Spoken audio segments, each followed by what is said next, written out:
नमस्कार, यो एभिन्यूज खबरको संकेत हो। तपाई अहिले एभिन्यूज@7 मा हुनुहुन्छ। म सुसन रामदाम। प्रारम्भमा मूल खबर। अमेरिकी सहायक विदेश मन्त्री लुद्वारा कांग्रेस सभापति देउवा र परराष्ट्र मन्त्री साउदसँग भेटवार्ता, एमसीसी कार्यान्वयन लगायतका विषयमा छलफल। नेपाली समाज अहिले सामाजिक मूल्यबाट विचलित भएको एमाले अध्यक्ष ओलीको भनाई। समाजको सांस्कृतिक अधोपतन हुन नदिन सबैलाई आह्वान। ललिता निवास प्रकरणका मुख्य दोषीहरूलाई कारबाहीको दायरामा ल्याउन सांसदहरूको माग। लम्पी स्किन रोग नियन्त्रणमा गम्भीर बन्न आग्रह। संक्रमित भएका छन्। अर्थतन्त्र सकारात्मकतर्फ अगाडि बढेको अर्थमन्त्री महतको भनाई। मूल्य वृद्धि नियन्त्रण भएको दाबी। मूल्य वृद्धि पनि घटेको छ। मोरङको सिङ्गिया खोलामा आएको बाढी मानव बस्तीमा किनारमा बसोबास गर्ने सयौं परिवार जोखिममा।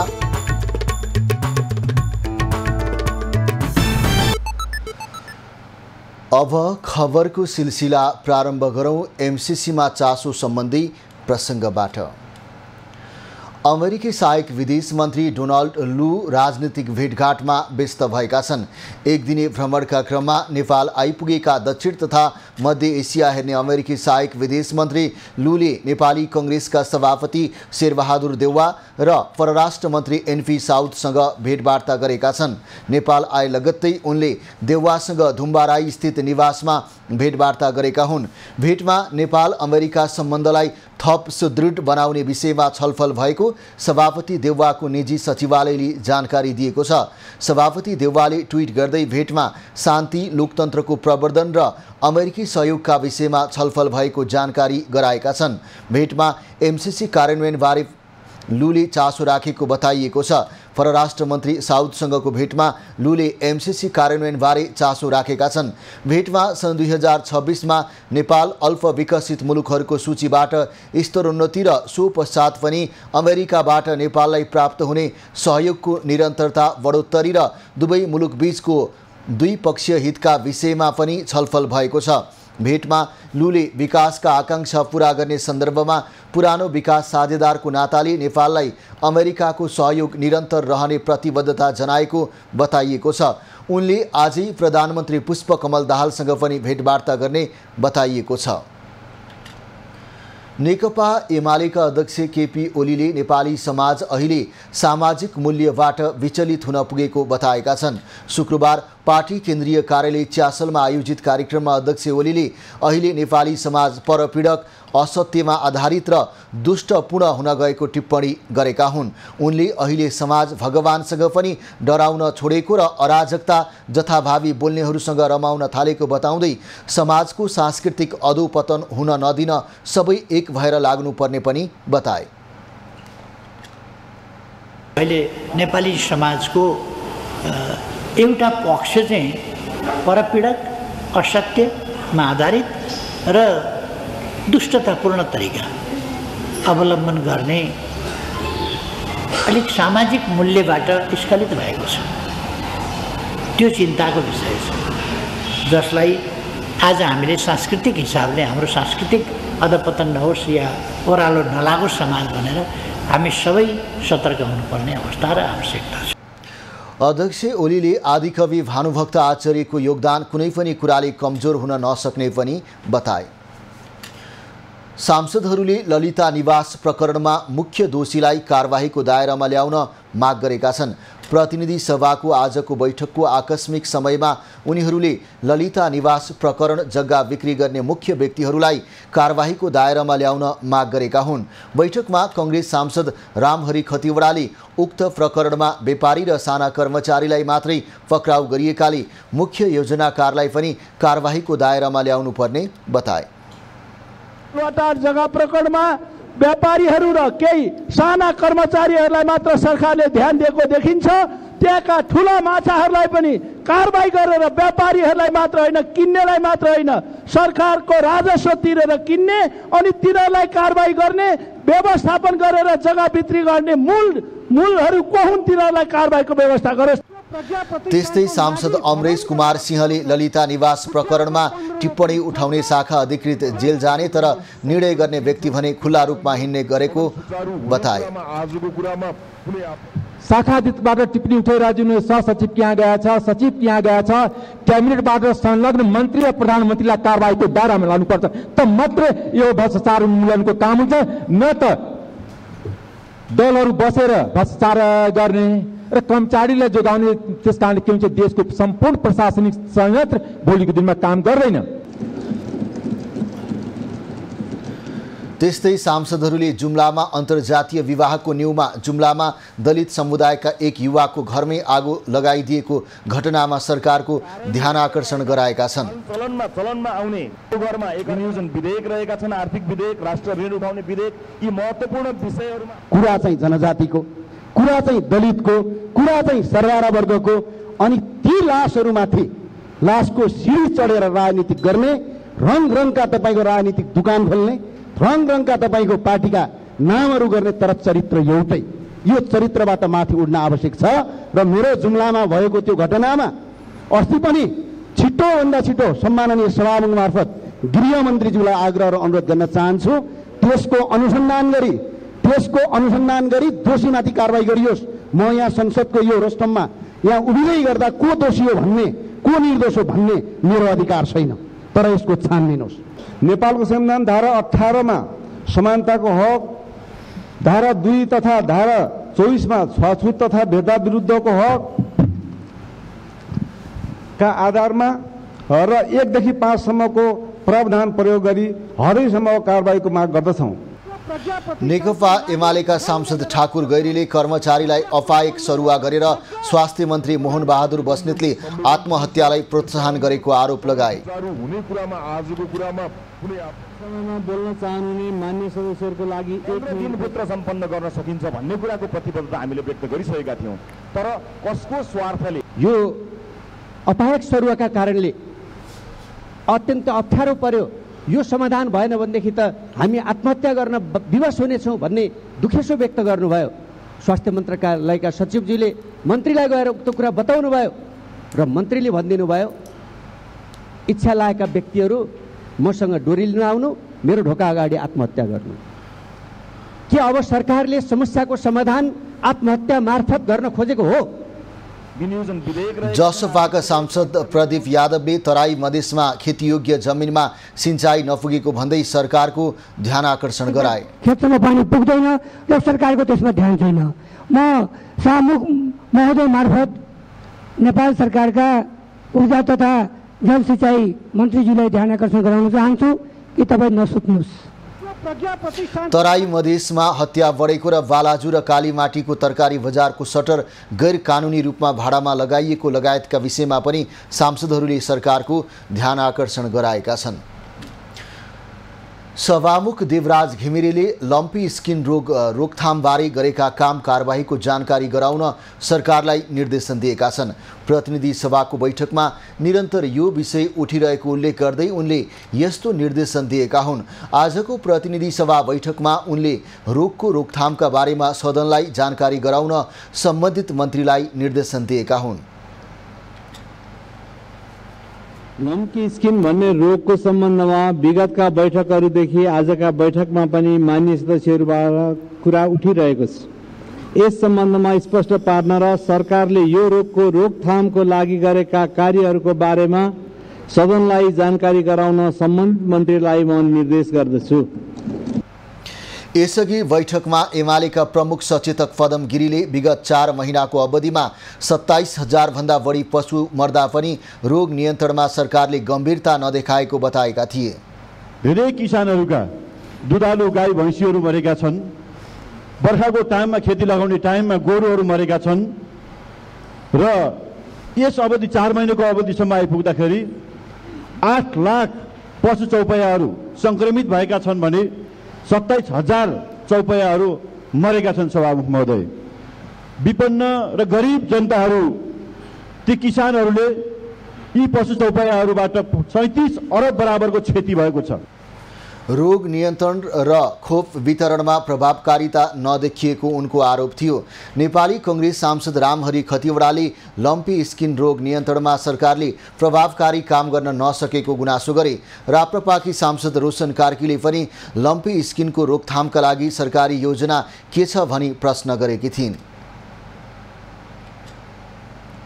लम्पी स्किनको बारेमा जुन यहाँ चर्चा परिचर्चा व्यापक रूपबाट हुन्छ होला, हामीहरूले आफ्ना मतदाताहरूलाई बिर्सिँदैन होला र हामीहरू जो किसानहरू पशुपालकहरू छन् तिनीहरूको जो बेहाल भएको छ, हजारौंको संख्यामा चौपायाहरू मरेका छन्, संक्रमित भएका छन् लाखौंको संख्यामा र करिब करिब देशको 37 अरब रुपियाँ किसानहरूको मार्फतबाट नोक्सानी भइसकेको छ।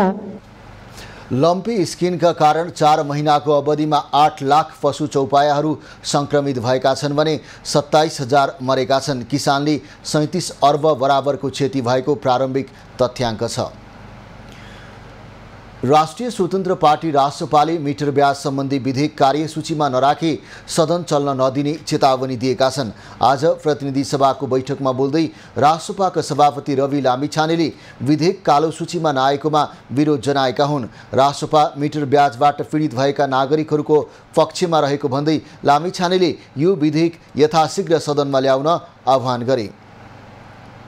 कार्यसूचीमा यो मिटर ब्याज अध्यादेश अथवा मिटर ब्याज पीडितहरूको विषय आज किन आएन, कसका कारणले रोकियो? सभामुख महोदय, राष्ट्रिय स्वतन्त्र पार्टी मिटर ब्याजबाट पीडित भएका सम्पूर्ण नागरिकहरूको पक्षमा छ र सरकारलाई यो विधेयक यथाशीघ्र सदनमा ल्याउनको निमित्त आह्वान गर्न चाहन्छ, आग्रह गर्न चाहन्छ। हामी यसको पक्षमा छौँ, पीडितहरूको पक्षमा छौँ। सभापति लामिछानेले कसको स्वार्थले कसका कारणले मिटर ब्याजको पीडामा परेका नागरिकको पक्षमा रहेको विधेयकलाई संसदमा नल्याएको भन्दै सरकारसँग जवाब समेत माग गरे। नेकपा एमालेका सांसद रघुजी पन्तले मिटर ब्याजीलाई कारबाही गर्ने विधेयक किन ल्याइएन भन्दै गृहमन्त्रीलाई प्रश्न गरे। सारा सत्ता पक्षले चाहिँ एमालेले चाहिँ हाउस ब्लक गरेर, हाउस रोकेर, अवरुद्ध गरेर यो चाहिँ मिटर ब्याजी विरोधी विधेयक चाहिँ रोक्यो भनेर यसरी आरोप लगाएर हाम्रो कारणले त्यो विधेयक रोकिएको भनेर बाहिर भ्रम छर्ने प्रयास गरेको विधेयक आज हामीले हाउस रोकेका छैनौँ। विधेयक त छैन त, कहाँ गयो? कसले रोक्यो? कता हिँड्यो त्यो विधेयक? आर जवाफ दिनु पर्यो नि प्रधानमन्त्रीजी र सम्बन्धित मन्त्रीले। विधेयक आफू नल्याउने अनि दोष प्रतिपक्षको थाप्लामा हाल्ने, त्यसैले यो स्वाभाविक भएन। सभामुख महोदय, सांसद पन्तले एमालेको कारणले मिटर ब्याज सम्बन्धी विधेयक रोकेको भनेर सरकारले भ्रम छरेको आरोप लगाएका छन्। प्रधानमन्त्री र गृहमन्त्रीले सदनमा विधेयकबारे जवाब दिनुपर्ने उनको माग छ। सांसद पन्तले प्रतिष्ठानको जग्गा व्यापारीलाई भाडामा दिने निर्णय तत्काल फिर्ता लिएर भवन बनाउने निर्णय गर्न सरकार समक्ष माग गरे। प्रतिनिधि सभाको शून्य समयमा सांसदहरूले समसामयिक विषयमा सरकारको ध्यान आकर्षण गराएका छन्। आजको शून्य समयमा सांसदहरूले उठाएका प्रश्नहरू हामीलाई भन्नु छ।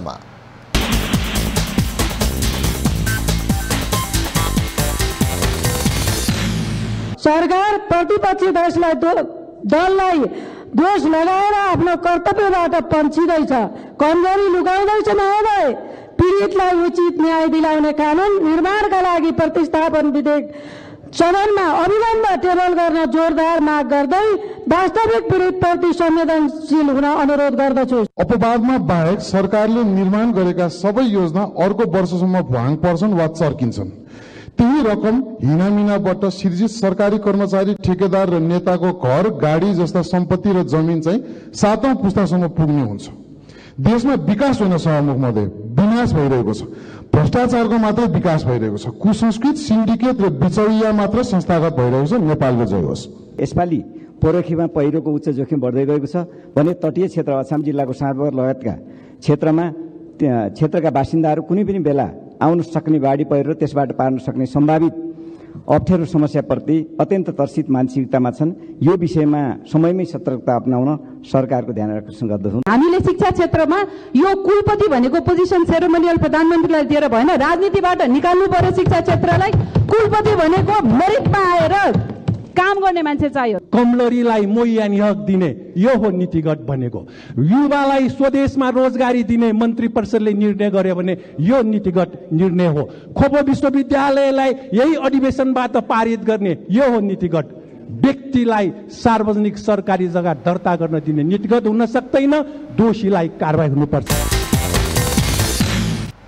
अर्थमन्त्री डाक्टर प्रकाश शरण महतले अर्थतन्त्र सकारात्मकतर्फ अगाडि बढेको बताएका छन्। आज राष्ट्रिय सभा बैठकमा उनले अर्थतन्त्र चलायमान भइरहेको र सकारात्मकतर्फ अगाडि बढेको बताएका हुन्। मन्त्री महतले मूल्य वृद्धि पनि विगतको भन्दा घटेको बताए। लाग्छ जुन कारखाना मूल्यको 146% हुन्छ हामी आत्मसात गर्छौँ र आउने दिन अर्थतन्त्र पनि बिस्तारै चाहिँ चलायमान हुँदैछ। मूल्य वृद्धि पनि घटेको छ। यो पछिल्लो तर्फ अर्थतन्त्र बढेको छ। ब्याज दर पनि अलिकति त्यहाँ सहजता हुने बित्तिकै मलाई लाग्छ सब चलायमान हुन्छ। आर्थिक विधेयक अर्थमन्त्री महतले सरकारले करको दायरा फराकिलो पारेको भन्दै राजस्व बढ्नेमा विश्वास समेत प्रकट गरे। राजस्व वृद्धि हुने प्रशस्त आधार देखिएको उनको भनाइ छ। अर्थमन्त्री महतले आगामी दिनमा स्वास्थ्य क्षेत्रमा अझै बढी बजेट विनियोजन गर्ने प्रतिबद्धता समेत जनाए। उनले ऋणलाई उत्पादनशील क्षेत्रमा लगानी गर्नुपर्ने कुरामा सरकार सचेत रहेको पनि बताए। आवश्यकताको आधारमा ऋण लिनुपर्ने र उत्पादन वृद्धि र पुँजी निर्माणमा सघाउने गरी ऋण लिनुपर्नेमा उनको जोड थियो। यसैबीच बैठकले अर्थमन्त्री महतले पेश गरेको आर्थिक विधेयक र राष्ट्र ऋण उठाउने विधेयक पारित गरेको छ। विधेयक बहुमतले पारित गरेसँगै प्रतिनिधि सभामा फिर्ता भएको छ। नेपाली साहित्यका आदिकवि भानुभक्त आचार्यको 210औं जन्म जयन्ती आज देश तथा विदेशका विभिन्न स्थानमा विविध कार्यक्रमको आयोजना गरी मनाइएको छ। सो अवसरमा आज नेपाल प्रज्ञा प्रतिष्ठानमा रहेको आदिकवि आचार्यको पूर्ण कदको शालिगमा माल्यार्पण गरी उनको स्मरण गरिएको छ। कार्यक्रममा उपप्रधान एवं गृहमन्त्री नारायण काजी श्रेष्ठ, संस्कृति पर्यटन तथा नागरिक उड्डयन मन्त्री सुदन किराँतीले पनि पुष्पमाला अर्पण गरी श्रद्धाञ्जली अर्पण गरेका थिए। सो अवसरमा ब्रह्माण्ड बटुकहरूले स्वस्ति वाचनसहित वैदिक मन्त्रोच्चारण आदिकवि आचार्यप्रति श्रद्धाभाव व्यक्त गरेका थिए। भानुभक्तले संस्कृत भाषामा लेखिएको अयोध्याका राजा रामको जीवनीलाई भावानुवाद सहितको रामायण प्रस्तुत गरेका थिए। उनले लेखेको रामायण अहिले पनि नेपालीहरूको घर घरमा सस्वर लय हालेर पाठ गरिन्छ। वधु शिक्षा उनको अर्को प्रसिद्ध कृति हो। यसैगरी प्रश्नोत्तर, भक्तमाला, रामगीता, फुटकर रचना लगायत कृति छन्। भानुभक्तको जन्म विक्रम सम्वत 1871 तनहुको चुँदी रम्गा गाउँमा भएको थियो। भानुभक्तको निधन 1925 असोजमा भएको थियो। भानु जयन्तीको अवसरमा गण्डकी प्रदेशले आज सार्वजनिक बिदा दिएको छ। मोरङको सिङ्गिया खोलाको बाढी बस्तीमा फसेपछि 3 घर बगाएको छ। अविरल वर्षाका कारण आएको बाढीले घर बगाएपछि उनीहरू अहिले खोला किनारमै पालमुनि बस्न बाध्य छन्। सिङ्गिया खोला किनारमा बसोबास गर्ने सयौं मानिसहरू जोखिममा परेका छन्।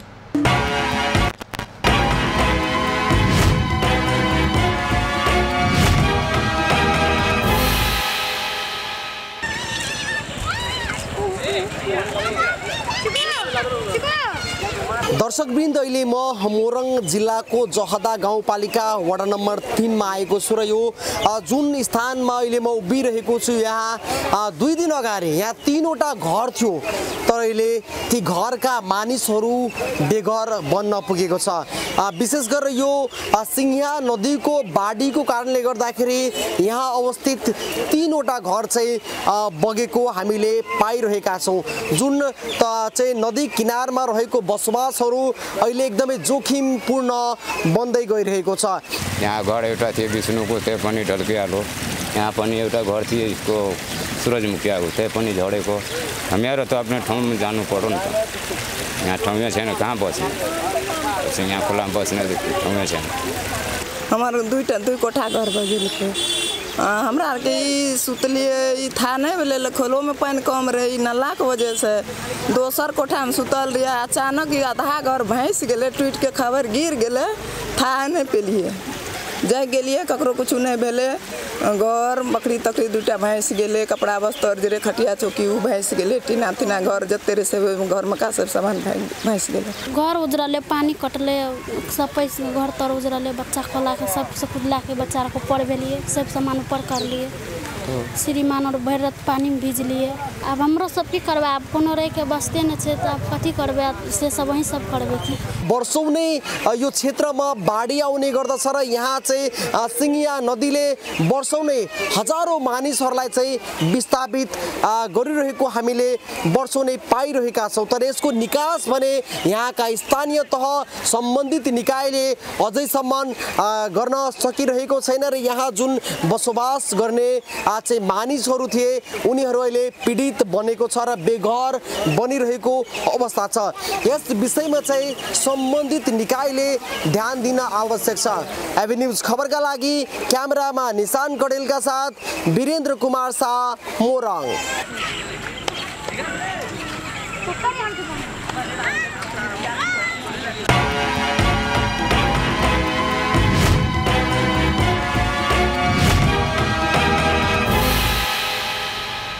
राप्ती स्वास्थ्य विज्ञान प्रतिष्ठान दाङमा उपचारको लागि लगिएका बालकको ज्यान गएपछि आफन्तले गरेको आन्दोलनका कारण अस्पताल तनावग्रस्त बनेको छ मृतकका आफन्तको धरना र प्रदर्शनका कारण अस्पतालको सेवा आज दोस्रो दिन पनि ठप्प भएको हो मृतकका आफन्तले आज अस्पतालको सेवा ठप्प पार्दै प्रदर्शन गरेका हुन् बिहीबार उपचारका क्रममा घोराई उपमहानगरपालिका 3 का 10 वर्षीय आक्रोश नेपालीको ज्यान गएको थियो एमआरआई गर्ने क्रममा डाक्टर र स्वास्थ्य कर्मीहरूको लापरवाहीका कारण बालकको ज्यान गएको भन्दै पीडितका आफन्तहरू दोषीलाई कारबाहीसँगै क्षतिपूर्तिको माग गरेका छन् सामान्य अवस्थाको बिरामीको अस्पतालको लापरवाहीका कारण ज्यान गएको उनीहरूको आरोप छ छानबिन समिति बालकीय आमालाई रोजगारी र उपचार खर्च बेहोर्न प्रतिष्ठान तयार भए पनि मृतकका आफन्तले मानेका छैनन् खबरको सिलसिला अझै जारी छ हामीसँगै रहनुहोला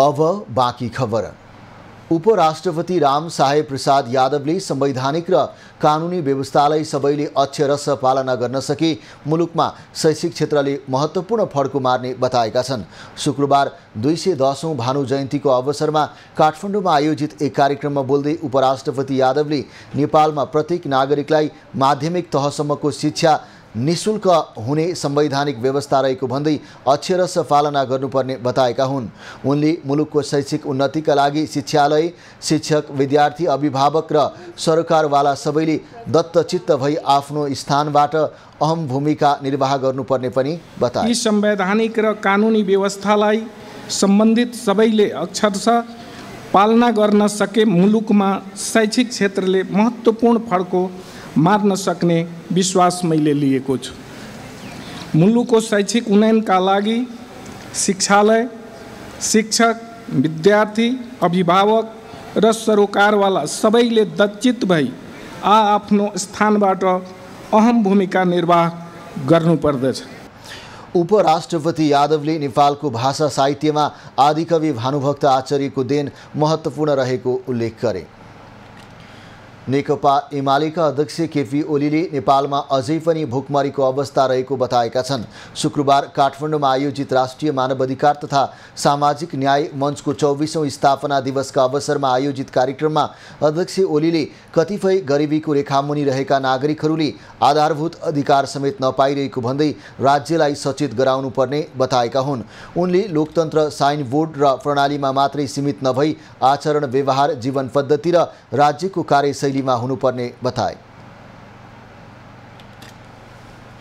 प्रणाली लोकतान्त्रिक भन्ने प्रणालीको पगडी बाँधिदिएर हुँदैन ब्यानरमा लोकतन्त्र लेखेर हुँदैन लोकतन्त्र आचरणमा व्यवहारमा जीवन पद्धतिमा राज्यको शैलीमा कार्य सम्पादन शैलीमा राज्यको व्यवहारमा राज्यको आचरणमा हुनुपर्दछ लोकतन्त्र साइन बोर्डमा लोकतन्त्र प्रणालीमा लोकतन्त्र भनेर मात्रै हुँदैन अध्यक्ष ओलीले अहिले पनि गरिबीको रेखामुनि ठूलो संख्या रहेकाले सबै मिलेर उनीहरूलाई आधारभूत अधिकार दिलाउनु पर्नेमा जोड दिए कपिलवस्तु जिल्ला अदालतका न्यायाधीश भुवन गिरीकी श्रीमती आरती रावल गिरीले राजधानीको माइती घरमा आमरण अनसनमा बसेको 1 साता पुगेको छ।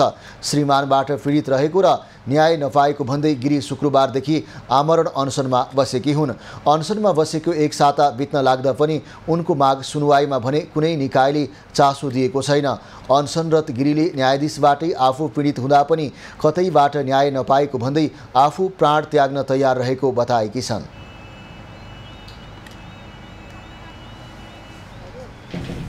मेरो माग पुरा भएन भने म आमरण अनसन तोड्दिनँ। र आमरण अनसन बसेर शहीद पनि भएको छन् र दोस्रो म पनि शहीदै हुम्ला। मलाई न्याय दिएन, मलाई राज्यले नै षड्यन्त्र गर्यो, अदालतले अन्याय गर्यो। त्यसको विरुद्ध म न्याय माग्न म बाटोमा बाध्य भएर बाटोमा बस्न बाध्य भएँ र मलाई न्याय मिल्दैन भने म आमरण अनसन तोड्दिनँ र म यसरी नै पढ्न थाल्छु। महिला अधिकार कर्मीहरूले पनि न्यायाधीशकी श्रीमती नै अनसन बस्दा समेत न्याय नपाउनु दुःखद भएको बताएका छन्। उनीहरूले देशमा धेरै महिला पीडितहरूको पक्षमा काम गर्ने सङ्घ संस्था भए पनि रावलको विषयमा मौन रहनु दुःखद पक्ष भएको बताए। बोलेको देख्छु, प्यार गरेर बोलेको देख्छु। आज एउटा भुवन गिरीले नर्थ इस्टबाट कलेक्टिभ भएर बस्दाखेरि उहाँले खै त न्याय पाएको? कसरी उहाँलाई मैले सङ्घ संस्था भन्ने र कसरी मैले माइती नेपाल भन्ने, कसरी मैले महिला आयोग भन्ने त? तर उहाँले त न्याय पाउनु पर्थ्यो नि त। उहाँलाई संरक्षण गर्नु पर्दैन? कुनै सङ्घ संस्था खै, अभियान्तर खै, समाजसेवी खै, सबै मरेछन् होइन त्यसो भए? न्यायाधीश गिरीलाई पक्राउ गरी कारबाही अगाडि बढाउन र गिरीको सरकारी सेवा सुविधा खारेजीको माग गर्दै रावल आमरण अनसनमा बसेकी हुन्। वैदेशिक रोजगारीका लागि कुवेत र जोर्डन जान लागेका 132 श्रमिकहरूलाई अध्यागमन कार्यालयले रोकेको प्रति नेपाल वैदेशिक रोजगारी व्यवसायी सङ्घले आपत्ति जनाएको छ। शुक्रबार काठमाडौँमा पत्रकार सम्मेलन गर्दै सङ्घले कुवेत र जोर्डन जान लागेका 132 जना श्रमिकहरूलाई अध्यागमन कार्यालयले बिना कारण रोकेको भन्दै आपत्ति जनाएको हो। सङ्घले अध्यागमनले बिना कारण वैदेशिक रोजगारीमा जान रोक लगाउनु जायज नभएको भन्दै व्यवसायीलाई उचित क्षतिपूर्ति दिएर श्रमिकलाई वैदेशिक रोजगारमा पठाउन माग समेत गरेको छ। वैदेशिक रोजगार विभागबाट कानुन बमोजिम श्रम स्वीकृति लिएर वैदेशिक रोजगारीको लागि जान लागेका श्रमिकलाई अध्यागमन विभागका कर्मचारीले अनावश्यक दुःख दिई रोजगारीबाट वञ्चित गराउने उद्देश्यले हस्तक्षेप गर्नु गलत भएको सङ्घको भनाइ छ।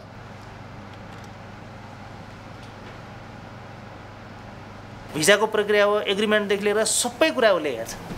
त्यो स्वीकृति सबै प्रक्रिया पुर्याएर दिन्छ र अनि अध्यागमनलाई नि सहज हुने गरी त्यो चाहिँ अहिले हाम्रो चाहिँ विभागले चाहिँ फेम्स प्रणाली भन्ने एउटा टुल सफ्टवेयर सिस्टम छ, त्यसको लिङ्क चाहिँ कहाँ गरेर चाहिँ अध्यागमन कार्यालय गरे हुन्छ। 2टा भिजा भयो अरे, तपाईँको एउटा लुकायो अरे, अथवा विभिन्न उहाँहरूले गर्दै हुनुहुन्छ। अथवा त उहाँले त अहिले त यस्तो गम्भीर आरोप पनि लगाएको साथीहरू तपाईँहरू पत्रकार मित्रहरूबाट देखेँ कि भिसा तपाईँको यो हाउसमेडका कुराहरू पनि उहाँले जोड्नुभयो। त्यस्तै महिला पुनर्स्थापना केन्द्र ओरेकले पनि वैदेशिक रोजगारीको लागि कुवेत जान लागेका 132 श्रमिकहरूलाई अध्यागमन कार्यालयले रोकेको प्रति विरोध जनाएको छ। ओरेकले वैदेशिक रोजगारीमा जाने श्रमिकहरूलाई सरकारले रोकेर संविधानमा भएको अधिकार खोज्ने काम गरेको आरोप समेत लगाएको छ। हामीले श्रमिकहरूलाई हाम्रै देशमा त सम्मान दिन सकेका छैनौँ भनेदेखि बाहिर चाहिँ हाम्रा श्रमिकहरू सम्मानित रूपले जीवनयापन गरून्, काम गर्न पाउन् भनेर हामीले कसरी सोच्न सक्छौँ? यो चाहिँ एकदमै ठुलो प्रश्न रहेको छ। राज्यले किन यस्तो गरिरहेको छ? काम गर्न जान पाउने उहाँहरूको अधिकार हो, एउटा प्रक्रिया अपनाउनु भएको छ। प्रक्रियागत हिसाबमा राज्य पनि सँगसँगै छ, तर लास्टमा गएर चाहिँ रोक्नु भनेको चाहिँ त्यो चाहिँ उहाँहरूको श्रम गर्न पाउने अधिकारको हनन पनि हो, रोजगार गर्न पाउने अधिकारको हनन र बाहिर गएर यो मोबिलिटी उहाँहरूको राइट टु मोबिलिटीको हनन पनि हो भन्ने तरिकाले चाहिँ हामीले लिएका छौँ। अध्यागमन कार्यालयले गत असार 24 गते जोर्डन जान लागेका 15 जना, 27 गते सलाम एयरलाइन्सबाट कुवेत जान लागेका 101 जना र कुवेत एयरलाइन्सबाट जान लागेका 16 जना कामदारलाई रोकेको थियो।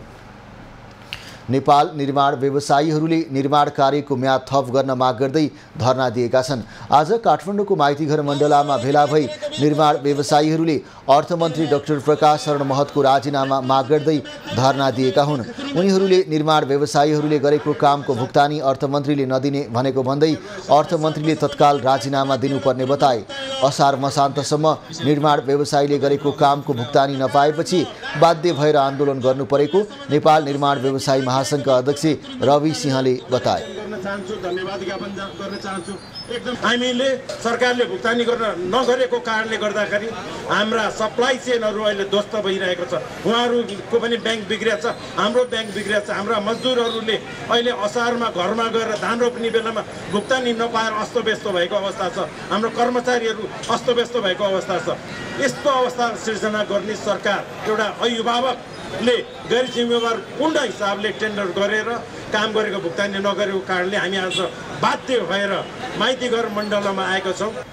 निर्माण सम्बन्धी सम्झौता सरकारले गर्ने र व्यवसायीहरूलाई बजारबाट ऋण उठाएर निर्माण गर्न लगाउने, तर भुक्तानी नदिँदा व्यवसाय नै धरापमा परेको निर्माण व्यवसायीको भनाइ छ।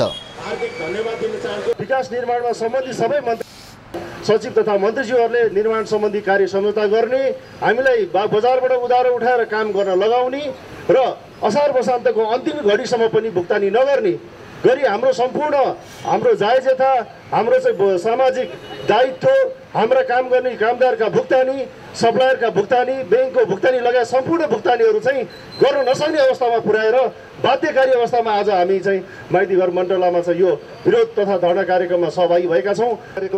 निर्माण व्यवसायीले सरकारले भुक्तानी नदिँदा बैंकले निर्माण व्यवसायीलाई कालो सूचीमा राखेको, मजदुरलाई पारिश्रमिक दिन नसकेको लगायतका समस्या झेल्नु परिरहेको भन्दै सरकारले भुक्तानी गर्न नसके तत्काल यस्ता आयोजनाहरू खारेज गर्नुपर्ने माग राखेका छन्। निर्माण व्यवसायीहरूसँग सम्झौता गरेर भुक्तानी गर्न सक्दिन भन्न सरकारले नपाइने उनीहरूको भनाइ छ। लामो समयदेखि निर्माणको काम ठप्प भए पनि सरकारले कामको वातावरण बनाउन नसकेको निर्माण व्यवसायीको भनाइ छ।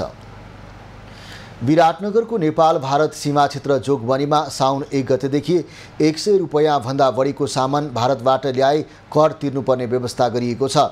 आफ्नो दैनिकी गुजारा चलाउन त्यही भारतबाट सामान ल्याएर नेपाली बजारमा बिक्री गरिरहेका फरक क्षमताका मानिसहरू मारमा पर्ने भएका छन्। दर्शकवृन्द, अहिले म नेपाल भारत सीमा क्षेत्र जोगमनीमा छु र जोगमनीको बजारमा चाहिँ नेपालीहरू आश्रित हुने गर्दछन्। तर अब साउन 1 गतेदेखि चाहिँ जोगमनीको बजारबाट 100 भन्दा बढीको सामान लान पाउने छैन। जुन घराइसी सामानहरू लाने गर्दथे त्यो सामानहरू चाहिँ 100 भन्दा बढीको लागि अब सरकारलाई महसुल तिर्नुपर्ने नियम लागू भएको छ। यो निर्णय त सर गाह्रै छ, किनकि यहाँ आम जनता पनि प्रभावित हुन्छ। जसो कि अब 1 बोरा चामल हो या मरमसला हो, आलु प्याज जेसुकै होस्, किनेर हामीहरू लग्छौँ, यहीँबाट सस्तो पर्छ। अब आफ्नो नेपालमा किन्दाखेरि त्यही सामान 10 रुपियाँ 12 रुपियाँ किलो माथि महँगो पर्छ। इन्डियाबाट लाँदाखेरि हामीलाई 10-12 रुपियाँ किलोमा बचत हुन्छ। त्यो अनुसारले हामी महिनामा 3035 जगाउन पाउँछु र छोराछोरी हुर्काउन पाउँछु, पढाउन पाउँछु त्यही पैसाले। अब त्यो पैसा यहाँबाट हामीलाई बचेन भने धेरै गाह्रो पर्छ। महँगो धेरै लिन्छ, जनताहरू मान्दैन, किनभने त्यत्रो महँगो कति दिन खानु। यो काम गर्ने भने अब कसरी अब खान्छु त हामीहरू, कसरी पेट पाल्छु, छोराछोरीहरूलाई कसरी हेर्छु। यसले चाहिँ यहाँका जुन फरक क्षमताका व्यक्तिहरू सामान लगेर नेपालमा बेच्थे उनीहरूलाई चाहिँ मार परेको भनेर हामीलाई बताउनु भएको छ। यस विषयमा सम्बन्धित निकायको ध्यान जान आवश्यक छ। एबी न्यूज खबरका लागि क्यामेरामा निशान कटेलका साथ वीरेन्द्र कुमार शाह, मोरङ। नेकपा एमालेका केन्द्रीय प्रचार विभागका प्रमुख राजेन्द्र गौतमले एमाले 2084 को निर्वाचनमा बहुमत ल्याउने अभियानमा जुटेको बताएका छन्। प्रेस चौतारी नेपाल बाँके शाखाले आयोजना गरेको पत्रकार सम्मेलनमा प्रमुख गौतमले पार्टी संगठनलाई सुदृढ बनाउँदै बहुमतसहित राज्यका 3 तहमा सरकार बनाउने गरी एमाले मिसन 2084 मा केन्द्रित भएको बताएका हुन्। उनले अहिले एमाले कुनै दलसँग गठबन्धन गरेर सरकारमा जाने सोचमा नरहेको पनि दाबी गरे। त्यो चाहे एमाले होस् चाहे बिमाले होस्, तर नेकपा एमालेलाई यतातिर फर्काएर टिप्पणी उठाउने ललिता निवासमा देख्नुभयो नि तपाईँले। अहिलेका सचिवहरू सेक्सन अफिसर हुँदाखेरि टिप्पणी उठाएको आधारमा मान्छेलाई गिरफ्तार गरिरहेछ। त्यसका प्लानरहरू मुख्य प्लानरहरू चाहिँ गरेर खुलेआम चुनौती दिएर हिँडिरहेछ। यसरी सरकार यसरी पूर्वाग्रही बन्नु भएन। सरकारले अपराधीहरूलाई प्रमुख गौतमले भ्रष्टाचारको मुद्दाहरूमा निष्पक्ष र बिना पूर्वाग्रहका साथ सरकारले छानबिन गरे एमालेले साथ दिने पनि बताए। पश्चिमबाट पूर्वतर्फ आउँदै गरेको एउटा ट्रक सप्तकोशीमा खसेर बेपत्ता भएको छ। बिहान पौने 8 बजेको पूर्वबाट पश्चिमतर्फ जाँदै गरेको मे 1 ख 1765 नम्बरको बस र पश्चिमबाट पूर्वतर्फ आउँदै गरेको मे 1 ख 3007 नम्बरको ट्रक एक आपसमा ठोकिँदै सुनसरीतर्फ पर्ने कोशी ब्यारेजको 9 र 10 ढोकाबाट ट्रक कोशीमा खसेको हो। सप्तकोशी नदीमा खसेको ट्रकबाट ड्राइभरसहित अन्यको उद्धार गरिएको थियो। ट्रकमा मानवीय क्षति नभए पनि ट्रक पानीमा डुबेर नदेखिएको बताइएको छ। डुबेको ट्रकको खोजी भइरहेको प्रहरीले जनाएको छ। जापानमा प्रख्यात रेस्टुरेन्टको फ्रेन्चाइज चितवनको भरतपुरमा सञ्चालनमा आएको छ। करिब 10 वर्ष जापानमा रेस्टुरेन्टमा काम गरेका कृष्ण पौडेलले यापारी स्टेक नामक जापानी रेस्टुरेन्टको फ्रेन्चाइज भरतपुरमा सञ्चालनमा ल्याएका हुन्। सधैँ विदेशमा बस्नुभन्दा सिप सिकेर नेपालमा फर्केर काम गर्ने उद्देश्यले आफूले परिवारसहित नेपालमा काम सुरु गरेको सञ्चालक पौडेलले बताए। सुरुबाटै जुन यो ढुङ्गामा पकाएर मासु खाने सिस्टम छ राम्रो लागेको र त्यसमा मैले नेपालमा ल्याउनको लागि अब नयाँ तरिका नयाँ टेक्नोलोजी कसरी ल्याउन सकिन्छ भन्ने म धेरै नै कोसिस गरिरहेको थिएँ। त्यो कोसिस गर्दा गर्दै मैले अब आर्थिक हिसाबले अब यो सबै हिसाबले र उहाँहरूको पनि मन जित्न पनि पर्यो। त्यसले गर्दा लामो समय लाग्यो र अहिले हामीले यो अन्ततः अहिले 2023 को अब यो बेलामा सफल भयौँ। अब सुरुवात गर्न गइरहेको छ। भरतपुर 10 स्याउली बजारमा करिब 2 करोडको लगानीमा रेस्टुरेन्ट सञ्चालनमा आएको हो। 100 कर्मचारी मार्फत दैनिक हजारौं ग्राहकलाई सेवा दिएर रेस्टुरेन्टको क्षेत्रमा प्रख्याति कमाएको यापारीले जापान बाहिर पहिलो शाखा नेपालमा सञ्चालनमा ल्याएको हो। यापारी स्टेकको विशेषता ढुङ्गामा मासु पकाउनु र खुवाउनु हो। खबरको सिलसिला अझै जारी छ, हामीसँगै रहनुहोला। अब पालो एभिन्यूज एट स्पोर्ट्सको।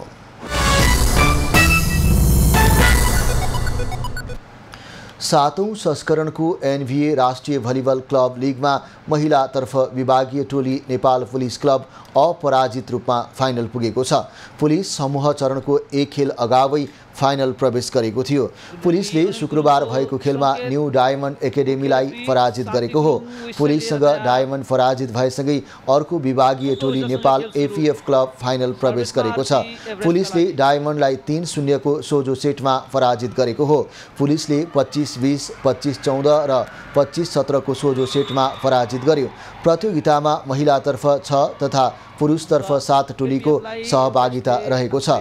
महिला र पुरुषतर्फ शीर्ष 2 मा रहने टोलीबीच फाइनल खेल हुनेछ। फाइनल खेल असार 30 गते शनिबार छ। अब पालो खास खबरको।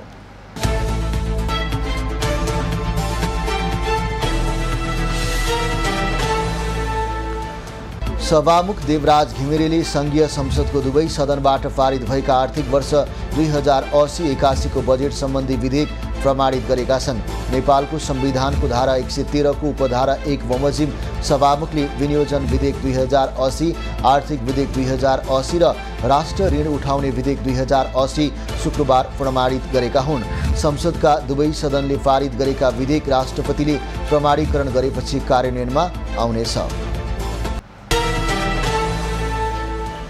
सीके राउतले नेतृत्व गरेको जनमत पार्टीले केन्द्रीय समिति विस्तार गरेको छ। सो पार्टीको सचिवालय बैठकले 17 सदस्यीय सचिवालय, 39 सदस्यीय कार्यकारिणी समिति, 14 सदस्यीय राजनीतिक समिति र 216 जनाको केन्द्रीय समिति बनाउने निर्णय गरेको हो। केन्द्रीय समितिमा रहेका केहीलाई भने सचिवालयमा ल्याइएको छ। राष्ट्रिय सभा सदस्य देवेन्द्र दाहालले सुर्तीजन्य पदार्थबाट प्राप्त भएको करको 80% क्यान्सर अस्पतालमा खर्च गर्नुपर्ने बताएका छन्। आज राष्ट्रिय सभा बैठकमा आर्थिक विधेयक 2080 माथि सुझाव राख्दै उनले सुर्तीजन्य पदार्थमा कर बढाउनुपर्ने बताएका हुन्। सांसद दाहालले सरकारले स्वास्थ्य जोखिम कर बापत उठाउने गरेको रकमबाट थोरै मात्र अस्पतालहरूमा दिने गरेको भन्दै त्यस्तो रकम स्वास्थ्य सेवामा नै लगाउनुपर्ने उल्लेख गरे। रूपन्देहीका किसान रोपाईको लागि तिनाउमा स्याउलाको बाँध बनाउन बाध्य छन्। तिनाउ संरक्षण र सिँचाइको लागि वर्षेनी करोडौँ खर्च भए पनि किसानलाई सिँचाइ सुविधा पुगेको छैन। मोतीपुर, रानीगञ्ज, केवलपुर, अमुवा, फर्सा, टिकर, मानपकडी, खजुरिया लगायतका क्षेत्रमा किसानले स्याउलाले बाँध बनाएर सिँचाइ गर्दै आएका छन्। काठमाडौँबाट भद्रपुरका लागि उडेको बुद्ध एयरको जहाजमा समस्या देखिएपछि पुनः काठमाडौँ त्रिभुवन विमानस्थलमै फर्किएर ल्यान्ड भएको छ। 66 जना यात्रु लिएर भद्रपुरका लागि दिउँसो 1:53 उडेको जहाजको इन्डिकेसनमा समस्या देखिएपछि फर्काइएको हो। विमान 2:10 काठमाडौँमै फर्केर अवतरण भएको हो। रौतहटको कर्कचमा धारिलो हतियार प्रयोग गरी एक पुरुषको हत्या गरिएको छ। देवाही गुनाही नगरपालिका 6 कर्कच कर्मैयाका 35 वर्षीय जगन्नाथ शाह कानुको घाँटी रेटेर हत्या भएको हो। शाहको हत्या कसले र किन गरे भन्ने खुल्न नसकेको प्रहरीले जनाएको छ।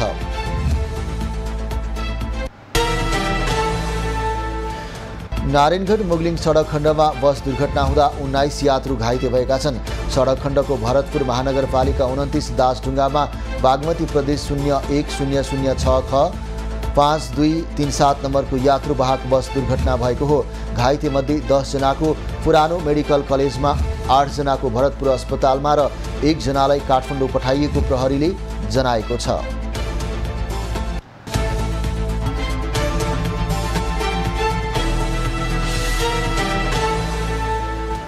अब पालो एभिन्यूज 8 मौसमको।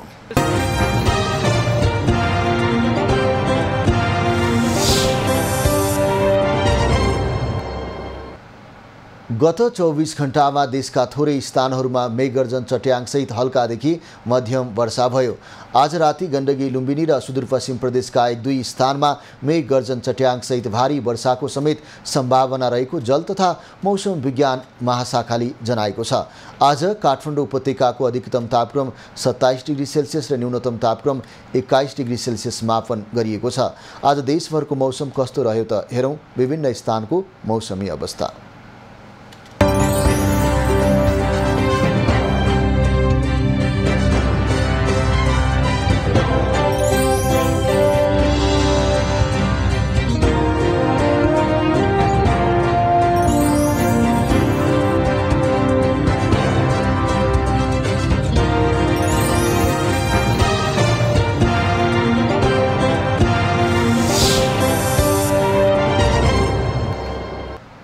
अहिलेलाई खबरको क्रम यति नै। एभिन्यूज खबरका यी सहित अन्य विस्तृत खबरको लागि www.avenews.tv लगन गर्न सक्नुहुनेछ। युट्युब, फेसबुक र ट्विटरमा पनि हामीलाई फलो गर्न सकिनेछ।